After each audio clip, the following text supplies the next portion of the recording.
Hi students and welcome in our further video of social science, social and political life part 3rd.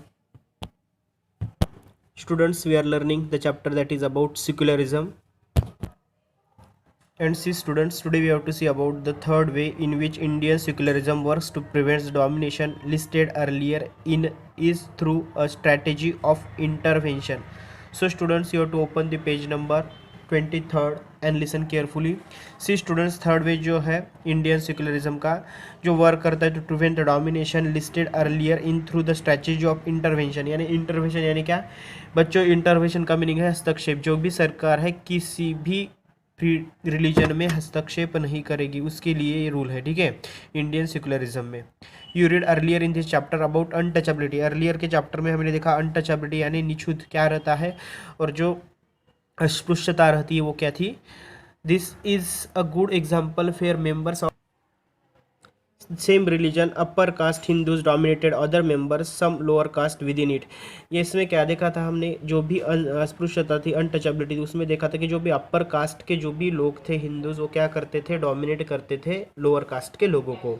In order to prevent this religious based exclusion and discrimination of lower caste the Indian constitution bans untouchability. और इस तरह जो भी हमें prevent करना है caste based या discrimination है, अपर कास्ट वाले लोअर कास्ट के साथ डिस्क्रिमिनेशन करते हैं, उनको डोमिनेट करते हैं, इनको हमें कम करना था.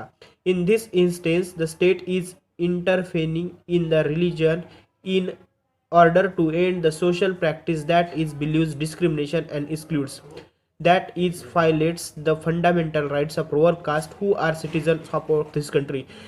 यानी इन 4-5 लाइन का मीनिंग क्या है बच्चों की? हमारी जो इंडियन गवर्नमेंट है या हमारी इंडियन कॉन्स्टिट्यूशन है या जो कि हमारी इंडियन सेक्युलरिज्म है, वो क्या करेगी? इसमें सरकार क्या करेगी? सरकार हस्तक्षेप करेंगी. यानी हमारे देश में जो गवर्नमेंट है वो धर्म के मामलों में दखलंदाजी कर सकती है. कब? अगर किसी के साथ गलत होता रहा. जैसे यहाँ पे कास्ट डिस्क्रिमिनेशन हो रहा है, लोअर कास्ट के लोगों को डोमिनेट किया जा रहा है अपर कास्ट के लोगों से, तो ऐसा अगर हो रहा है तभी गवर्नमेंट क्या करेंगी? इन मामलों में दखलंदाजी करेगी. ठीक है, और लोअर क्लास के लोगों के जो भी मौलिक जो भी अधिकार है, फंडामेंटल राइट्स है, वो उनको देने का प्रयास करेगी. ठीक है. Similarly to ensure that laws relating to equal inheritance rights are respected, the states may have to intervene in the region based personal laws of community. यानी इस तरह दखलंदाजी गवर्नमेंट कर सकती है. कब करेगी? अगर किसी धर्म के साथ अगर कुछ गलत हो रहा तो. ठीक है, यही मीनिंग है इंटरवेंशन का. मीनिंग है हस्तक्षेप करना. ठीक है, पार्टिसिपेट होना बीच में. Of the state can also be in the form of support. ये सपोर्ट भी कर सकती है. ठीक है, गवर्नमेंट सपोर्ट भी कर सकती है. The Indian constitution grants the rights to religious communities to set up their own schools and colleges.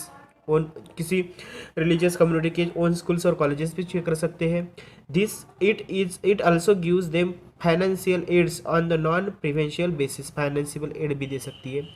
In that way the Indian secularism difference from the other democratic country. अभी देखो other democratic country जैसे हमें आगे example लेना है USA का. ठीक है, तो यूएसए की जो भी डेमोक्रेसी है, जैसे यूएसए के जैसे अदर भी जो भी डेमोक्रेटिक कंट्रीज़ है, उनसे हमारी इंडिया कैसे डिफरेंट है, वो बात हमें देखनी है बच्चों. ठीक है. So see students, before starting next example we have to see about this picture. ये पिक्चर है. पिक्चर में क्या बताएगा? The above photo shows students taking place of allegiance in the governmental schools in the USA के स्कूलों में ये प्रार्थना ले रही है. यानी इसमें कैसा है, उनके प्लेज में अगर आता होगा अंडर द गॉड आता होगा वर्ड, तो वो मोर देन 16 ईयर्स के पहला है, तो ये बच्चे इनको रिक्वायर्ड नहीं रिसाइड करना कि प्लेज में वो. और यहाँ पे जो भी प्लेज ऑफ अलायंसेंस यानी राजनिष्ठा, जो भी निष्ठा है उनकी प्रार्थना में, उसके बारे में फोटो है बताए. Once you have to read out this. Okay students, so see हमें क्या देखना है? इंडियन सेक्युलरिज्म में डिफरेंस कैसा है, जो भी डेमोक्रेटिक कंट्रीज है उनमें और इंडियन सेक्युलरिज्म में क्या फ़र्क है. ठीक है. So we have to see about the USA. Some of the above objects are similar to those that have been included in the constitution of secular democratic countries in other parts of the world. उनके बारे में देखना है. For example, the first amendment of the US Constitution prohibits the legislature from making the law respecting an establishment of religious or that prohibit the free exercise of religion. What is mean by the word establishment? establishment यानी किसी भी धर्म हो समझो उनकी respect करना।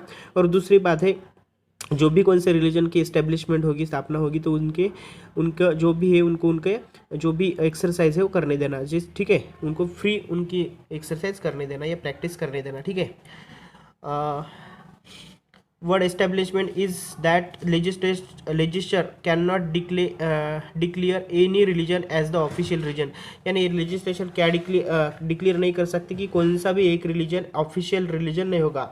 nor can they give preference to one religion, और ना ही वो किसी एक रिलीजन को प्रेफरेंस देंगे। in the USA the separation between the state and the religions means then neither the states nor region can interfere in the affairs of one another। देखो USA में कैसा है, देखो यूएसए में पूरा अलग है। यूएसए में लोग क्या करते हैं, यूएसए की गवर्नमेंट जो है वो जो कौन से भी रिलीजन्स के साथ इंटरफेयर नहीं करेगा, और कौन सा भी रिलीजन जो है वो उनके स्टेट गवर्नमेंट पे इंटरफेयर नहीं करेगा। ऐसा यूएसए में रहता है, पूरा स्ट्रिक्ट डिसिप्लिन है, स्ट्रिक्ट सेपरेशन है जो धर्म है, जो रिलीजन है उनमें, और जो भी इनकी स्टेट गवर्नमेंट उनमें, ठीक है। हमारे यहाँ नहीं, हमारे यहाँ थोड़ा सा उतना स्ट्रिक्ट नहीं है। हमारे यहाँ क्या होता है समझो, किसी के साथ अगर किसी एक आधे धर्म के साथ अगर कुछ गलत हो रहा है तो गवर्नमेंट उसमें दखल अंदाजी कर सकती है, ठीक है, जो इंटरवेंशन है, हस्तक्षेप है, वो कर सकती है, ठीक है। Next, there is one significant way in which Indian secularism differs from the dominant understanding the secularism at practice in the United States of America. This is because unlike the strict separation between religion and the states in American secularism, in Indian secularism the state can intervene in the religious affairs। देखो वही बात हमें दोहराई गई है यहाँ पे कि जो भी कंट्रीज है, जो भी यूएसए है, वहाँ पे स्ट्रिक्ट सेपरेशन होता है, यानी यूएसए की जो भी गवर्नमेंट है वो धर्म के साथ या किसी रिलीजन के साथ हस्तक्षेप नहीं करती, उसमें हस्तक्षेप नहीं करती, या क्या कर सकते हैं हम, दखल अंदाजी नहीं करती है, यानी स्ट्रिक्ट सेपरेशन है। लेकिन इंडिया में ऐसा नहीं होता है, इंडिया में दखल अंदाजी करती है, कब, अगर किसी के साथ गलत हो रहा है तब, ठीक है। Then students turn to next part. Indian constitution intervene in the Hindus religious practices in order to abolish untouchability. अभी फिर से आया untouchability word. In Indian secularism, through the state is not strictly separated from the religion, it does maintain the principle distance vice versa religion, ठीक है। तो यह कि state government जो है, हमारी Indian state government strictly separation नहीं करती है, ठीक है। This means that any interference in religion by the state has to be based on the ideas laid down the constitution. These ideas serves as the standard through which we can judge where the state is और is not behaving according to secular principle. और हम देख भी सकते हैं कि state जो है अगर दखलंदाजी कर रही है तो वो behave according to the secular principle कर रही है कि नहीं, ये भी आप देख सकते हैं, ठीक है। The Indian state is secular and works in various ways to prevent religious domination. तो हमारी जो इंडियन स्टेट है वो सेक्युलर रहती है, वर्क्स करती है बहुत सारे तरीकों से प्रिवेंट करने के लिए जो भी रिलीजियस डोमिनेशन है, किसी रिलीजन के साथ डोमिनेशन ना हो, या अपर कास्ट वाले जो भी हिंदूज है डोमिनेट ना करे लोअर कास्ट वाले पीपल को, ठीक है। The Indian constitution guarantees fundamental rights and are based on the secular principle. जो भी हमारे इंडियन कॉन्स्टिट्यूशन है, भारतीय संविधान में गारंटी देता है फंडामेंटल राइट्स की, जो भी मौलिक अधिकार हमें प्राप्त हुए हैं। However, this is not to say that there is no violation of these rights in the Indian society। तो हम ऐसा नहीं कर सकते कि जो भी फंडामेंटल राइट्स है या उनका वायोलेशन नहीं होता है, उल्लंघन यानी बाधा नहीं डालता है। Indeed, it is precisely because such violations happens frequently that we need a constitutional mechanism to prevent them from happening। और ये जो भी वायोलेशन यानी जो बाधा डालना है, उल्लंघन है, जो भी राइट्स है उनका, तो इसके लिए हमें क्या करना चाहिए, हमें लगता है क्या नीड है, हमें किसकी ज़रूरत है, कॉन्स्टिट्यूशनल मैकेनिज्म की। The knowledge that such rights exist makes us sensitive to their violations and enables us to give certain actions when this violation takes place। तो इसके लिए इसका नॉलेज होना ज़रूरी है, क्योंकि जो भी वायोलेशन है, जो भी उल्लंघन है किसी बातों का, या कोई बाधा आएगी तो उस पर आगे एक्शन लेने के लिए हमें इसका नॉलेज होना बहुत ज़रूरी है। Okay students, in this way students we completed this chapter, second chapter.